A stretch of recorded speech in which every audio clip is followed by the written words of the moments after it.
முந்திரி கொத்து batch 2 video. நம்ம வீட்டிலே ஈஸியாக முந்திரி கொத்து எப்படி செய்கிறதுங்கிறது பார்க்கலாம் வாங்க.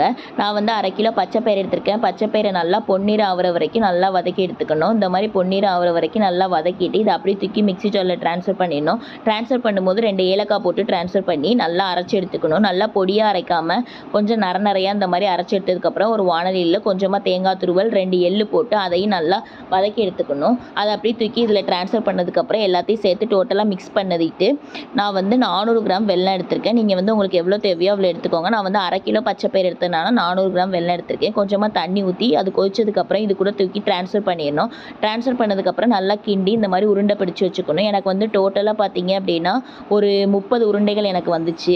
இதை வந்து மிக்ஸ் பண்ணுறதுக்காக நான் கொஞ்சம் மைதா மாவு, 1 கப்பு அரிசி மாவு, 1 சிட்டிகை மஞ்சள் தூள், கொஞ்சம் உப்பு போட்டு தண்ணி ஊற்றி நல்லாவே மிக்ஸ் பண்ணி வச்சுக்கிட்டேன். முந்திரி கொத்துங்கும் போது நம்ம கொத்து கொத்தாக பொரிச்சு எடுத்தால் தான் டேஸ்ட்டு சூப்பராக இருக்கும். சூப்பரான டேஸ்ட்டான முந்திரி கொத்து ரெடி.